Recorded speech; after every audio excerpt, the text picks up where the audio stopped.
It's such a tired game. Will it ever stop? How will this all play out? Of sight, out of mind now. By now, we should know how to communicate instead of going to blows. We're on a roll, and there ain't no stopping us now. We're burning under control. Isn't it strange how we're all burning under the same sun? By now, they say it's a war for peace. It's the same old game, but do we really want to play? We could say it's us against them. We could try, but nobody wins, 'cause gravity has got a hold of us all. We tried to put it out, but it's a growing flame, using fear as fuel, burning down our names. And it won't take too long, 'cause words all burn the same. And who we gonna blame? All in all, it's just a crying, crying, crying shame, shame, shame.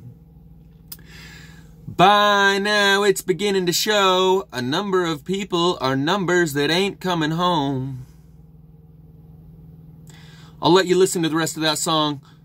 Link is in the description. It's by Jack Johnson, and it's called Crying Shame. Very similar, that message about the sun. Isn't it strange how we're all burning under the same sun? And gravity has got a hold of us all. That whole who we gonna blame thing, that relates to my previous video, and that fear you need to let go of. The devil ain't out there somewhere. The devil is in here, and he uses that fear as fuel. And seeing how we're going to another war, and they're playing the same trick they did before, are we going to fall for it again? This is our test. If we don't pass, do we deserve to carry on? Really? Another controlled demo. You know most of the people are going to do it. You know most of the people are going to just go right along with this.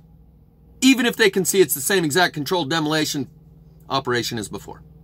So I'm going to tell you another song by Jack Johnson that talks a little bit about that sun that we're about to feel. All at once, the world can overwhelm me. There's almost nothing that you can tell me that could ease my mind. Which way will you run when it's always all around you, and the feeling lost and found you again, the feeling that we have no control? Around the sun, some say it's gonna be the new hell. Some say it's still too early to tell. Some say it really ain't no myth at all. Keep asking ourselves, are we really strong enough? And there's so many things that we got too proud of. We're too proud of. I want to take the preconceived out from underneath your feet. We can shake it off, and instead we'll plant some seeds. Watch them as they grow, and with each new beat, from your heart the roots grow deeper. The branches, will they reach for what? Nobody really knows. But underneath it all, there's this heart alone. And what about when it's gone? Oh, it really won't be so long. Sometimes it feels like a heart is no place to be singing from it all. But there's a world we've never seen. There's still hope between the dreams, and the weight of it all can blow away with the breeze. If you're waiting on the wind, well, don't forget to breathe, 'cause as the darkness gets deeper, we'll sink until we reach for love.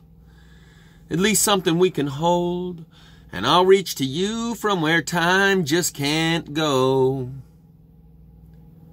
And what about when it's gone? Oh, it really won't be so long.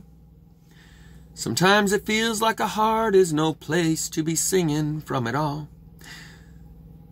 The third Jack Johnson song will be Cookie Jar, and I'll just let you listen to the lyrics yourself. And it's about how you need to turn that thing down, turn it around. how that TV is programming all of you. And if you continue to watch it, well, if you stop watching it, you'll see a big difference between yourself and those around you.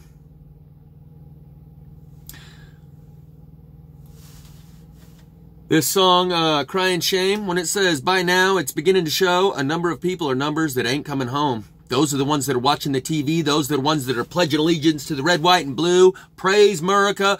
God, country, family. There's so many things that we got too proud of. We're too proud of. I want to take the preconceived out from underneath your feet. Jerk it right out from under you. But so many are unwilling to do that. The other thing I just wanted to throw in here real quick is that airborne aircraft carrier images that I showed you, someone asked a real good question. They said, if you're pointing your camera up at the sky and we can see those triangular craft and the runways, how is it? Is it upside down? I mean, wouldn't it have to be upside down for you to point your camera up at the sky and see it? The answer is X-ray. The solar radiation works the same as the radiation in an X-ray. The person who runs an X-ray is called a radiologist. Around the sun tunnel, those plasma bands, and there's other places where you can see plasma bands. In the beginning of the music video called Sail by AWOLNATION, the one where he gets taken up in a UFO, the thumbnail photo shows him standing in front of a window with plasma bands around him, where the light emanates from the center in rings, bands, concentric rings that go outward. And all of those rings are different colors of radiation. So when I take a photo of that airborne aircraft carrier, it is the radiation penetrating through it that creates an X-ray effect, and adjusting the color adjusts the spectrum, the wavelength, and it's like the radiologist taking the dial and adjusting the frequency of the X-ray to see deeper or shallower, to see the dense bone or the less dense, softer tissue like cartilage and flesh. And as you run those color contrasts, you pull them over here and it highlights this part of the craft.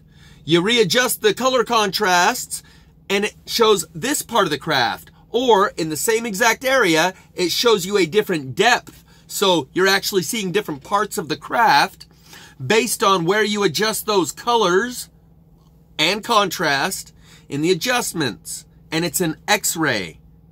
That's why it doesn't have to be upside down for us to look up there and see those triangular craft parked all over it with the runways on it. The radiation coming through it creates an X-ray effect. That's how we can see it.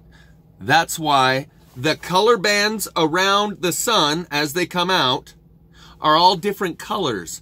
So depending on which color you set your frequency to on your receiver as you run the contrast adjustments,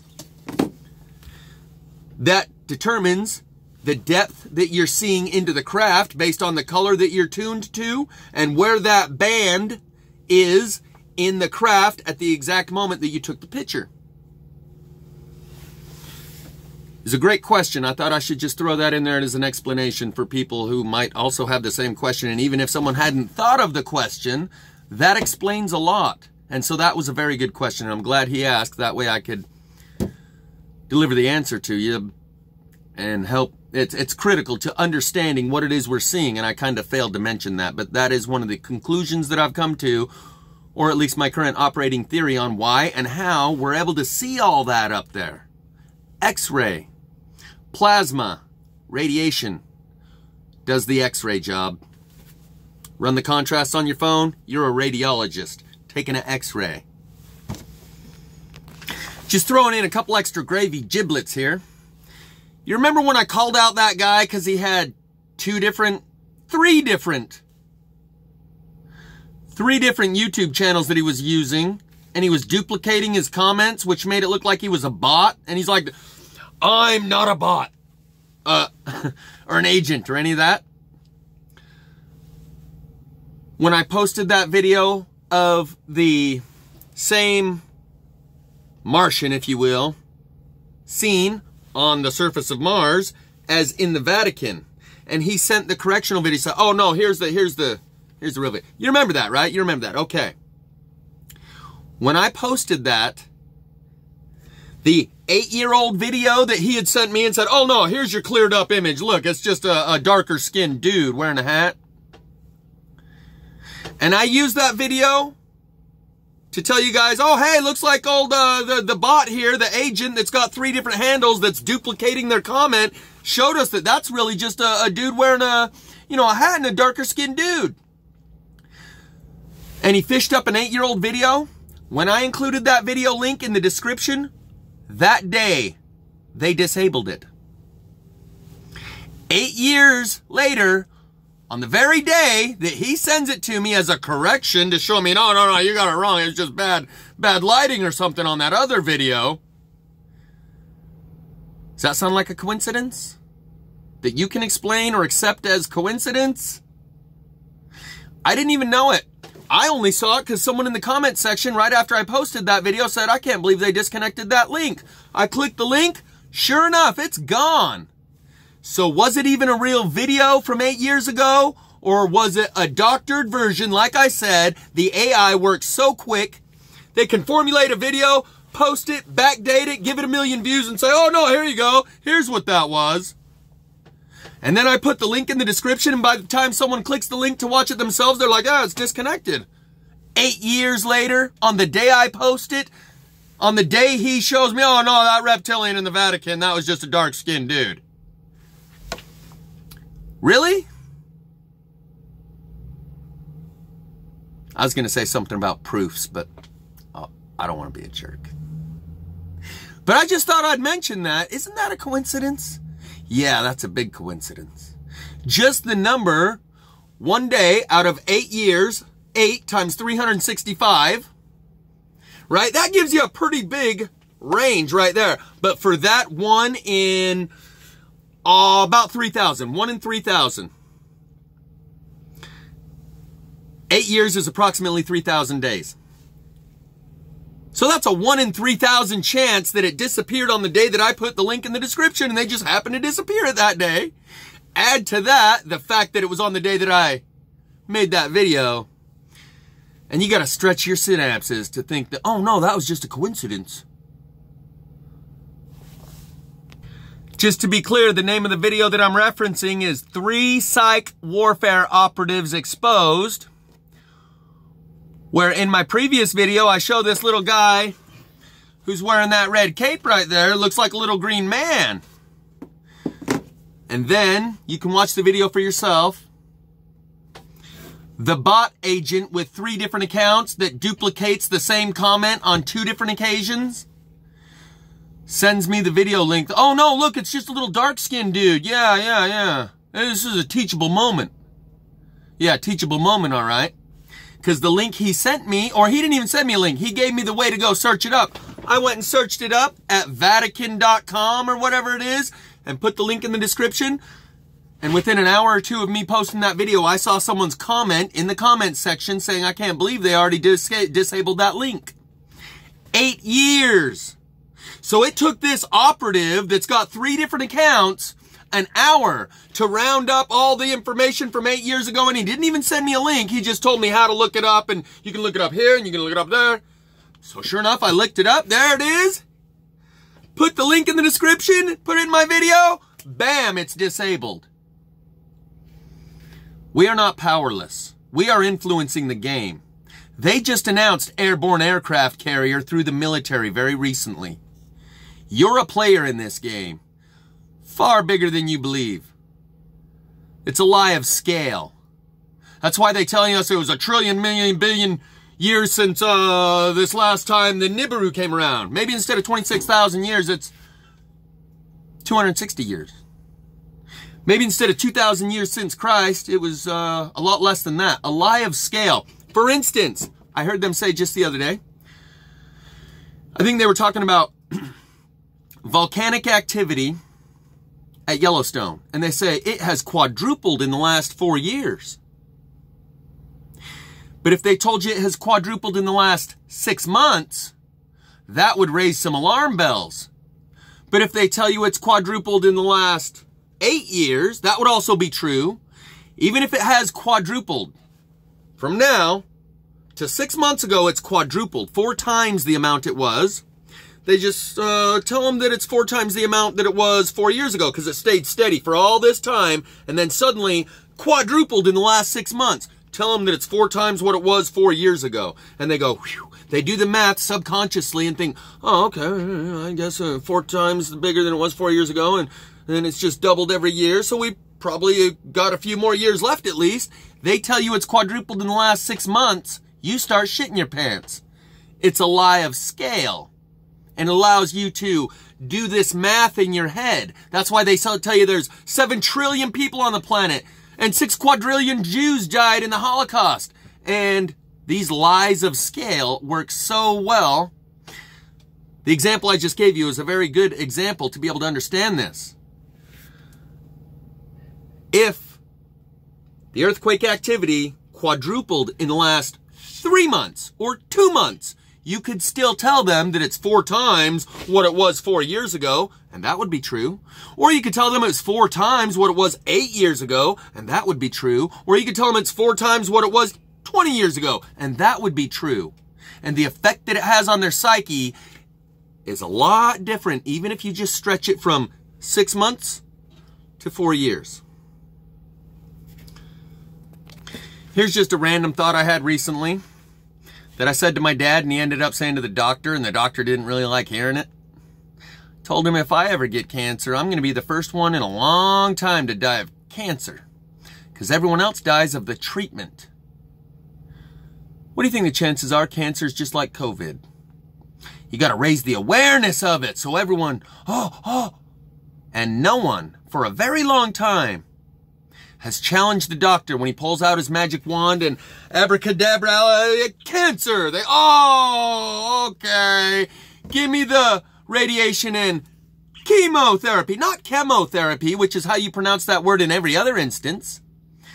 They pronounce it chemo instead of chemotherapy because that sounds too much like laundromatic or the Plier Master 2000 Plyomatic.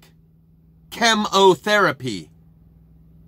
Well, that sounds too obvious. The chemomatic, why not just call it bulletotherapy or gunotherapy, right?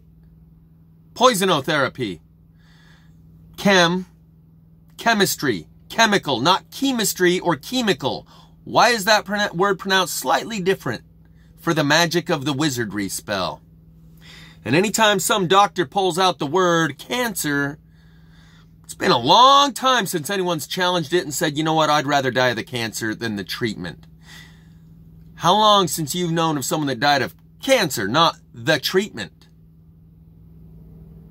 And it would be so hard for so many people to accept this as the reality that cancer is just like COVID because they've invested in it, because they had a family member who took the treatment. And if that's true, then my personal attachment to the outcome of that investigation tells me that can't be true because that means my mom died for nothing. So cancer's real and they're really trying to treat it. So is COVID. The awareness campaigns are your first clue. James True explained to you the placebo effect and how your immune system works and how it's all based around belief. And why do they all have those pink ribbons? Pink shoes, cancer awareness when everyone knows about cancer. I'll give you another example of how this works. Slightly different topic, same basic premise. You want to create the war on terrorism, you got to create the perception that there's a bunch of terrorism. You want to create the war on cancer, you got to create the perception there's a bunch of cancer. You want to create the war on rape, you got to create the perception there's a bunch of rape. And there's a YouTube channel that was driving past a billboard sign and sees the word rape subliminally embedded within the picture of river, trees, and rocks. And you can pretty much see the word rape. Like the way the river's laid out and a log right here. And you can pretty much see the word rape. And she makes this video, just a real quick video, says who is benefiting from this and programming us with this subliminal rape right there. And she's like, is the number of rapes going to go up this month? And my immediate gut instinct reaction comment that I put in her video within just a few minutes after she posted it, so she knows I didn't have to think of this for very long. That's the feminazis getting their foot soldiers all charged up. Because if you want to create the war on rape, you got to create the perception that there's rape all around. My stepdad the other day says to my niece, who's like 17, "Okay, be safe out there. Have a good time. Have a good night. Be safe." Something about the weirdos out there. There's a lot of weirdos. Be safe. She's like, "Yeah, you don't think I know that women are getting raped all the time?" They've got her. And so a subliminal embed of the word rape on a billboard creates the perception of rape. And in her video, I commented they would be putting out the rape awareness bracelets and ribbons if they didn't think that you'd be able to see right through it and go, wait a minute. Just like with the racism, all these racist, all these white people, we got to get rid of these white racist mother flowers. If there really was such an epidemic, you wouldn't have Jussie Smollett trying to fake it over here and this other race car driver over there saying, "Oh, they hung a noose on my door. Oh, no, never mind. Turns out the FBI investigated and it was just a pull cord for my garage door." If there were this epidemic all over, you wouldn't have to raise the awareness and even create a faux, fake event in order to create the perception of this racism that's all over, all these white supremacists attacking all these black people. If it really happened all the time, you wouldn't need to fake it in order to create the perception, in order to drive your narrative, in order to fuel your agenda and reach your goal. And that's what they're doing with that billboard and creating the perception of rape in the mind of women. They're getting their feminazi foot soldiers all charged up and ready to go. Back to COVID and cancer. You think they might have some similarities? Maybe? Just a little? We can see how clear-cut the COVID is. It's a little harder for you to accept that cancer is the same exact thing because that's been running for 20, 30, 40, however many years and has taken a lot of lives. I think you might want to consider the possibilities. And if you ever get a magic wand waved over you and the magic word thrown upon you, you might want to just roll the dice and take the cancer, not the treatment. I'm going to include a link in the description that is a 16-minute video by Idea Labs that summarizes, you could not possibly summarize the situation we're in, how we got here, and the solution of how we get out of here in 16 minutes better than he did. So, who are we going to blame? All in all, it's just a crying shame. What this video started out with, that music video by Jack Johnson called Crying Shame. Who are we going to blame? While we are seeking the occult knowledge, we are pointing toward those who already have it and demonizing them. Does that make sense? You're trying to become one of them by seeking that occult knowledge, which is hidden truth. That's the only thing that word means. But the word occult has such a charge added to it. There's a magic spell over that. Ooh, no, I don't want to know the occult, and I don't want to know anyone who's into the occult. They have programmed you to run away from the hidden knowledge with that word. And that's all it means. Hidden knowledge. Truth that most people don't have. So if you're a truther, you're an occulter. You're trying to educate yourself and trying to seek that occult knowledge while demonizing anyone and everyone who already has access to it. That is going to prevent you from being able to find it. See how that works? That fear, who are we going to blame? The occult? People who know more about this world than we do, so they must be evil? Like Matt says, these creepy element of those who have sequential or simultaneous incarnations and remember their past lives. These creepy. Every time he says the word creepy, that is the word scary. He is spellcasting you and himself every time he says it. And he says the word creepy in every single one of his videos. So if you can shake that feeling about these evil ones and the creepy occult and the demonic, oh, there's some real nasty stuff out there. My last video talked about the Catholics and how all those thousands of people weren't a psyop on the public. Those were really people. But it was a psyop, and essentially, because the only thing that happened out of that is that the Catholic Church can no longer be leveraged. No one can ever threaten to expose them and say, and they never have to pay out of court settlements or try to pay off the victim to keep it out of court. They just let that priest go to jail for what he did. They used to pay lots and lots of money to anyone that said they were going to blow the whistle on this priest and that one and that one. I know about 3 of them. I'll expose you. All right, then those 3 priests are going to jail. No, I'll expose the whole institution. Everybody already knows about that. So they no longer have to protect the institution by saving this one priest from getting in trouble in order to protect our reputation. They just put it out there. It's now widely known and socially accepted. So no longer can anyone extort the Catholic Church and say, pay up or I'm going to tell. Everyone already knows. They don't pay a dime. Any one of you that gets caught, you're going to jail because that was part of the deal. You're not supposed to get caught. And we're not paying to keep you out of jail anymore because everyone already knows and we're still fully functional. Never again can anyone extort the Catholic Church and say, if you don't, then I will. They say, go ahead. Everyone already knows. They bought themselves immunity. The Catholic Church as an institution bought themselves immunity because everyone already knows. So it don't matter how many more priests get busted for pedophilia. Guaranteed there's been a lot of them since then. But it just goes unreported because no one cares. Everyone already knows. So they bought themselves as an institution immunity from public scrutiny because everyone already knows. So now the individual priest within the institution that gets in trouble, he hangs. They're not going to keep him out anymore. They used to pay a lot of money and go to great lengths to keep this under wraps and keep it from getting out to the public. Now, they don't care. Because you don't care. You've heard this idea about voodoo magic, hex, spells. They only work on you if you believe in the spell. You might have heard that. That's a thing. So not only do you have to believe in the spell, you have to know that it was cast on you. They have to tell you, oh, so-and-so put a voodoo hex on you. And if you believe in it, first you have to know that they did it, and then you have to believe in the power of it. Pink bracelets and ribbons,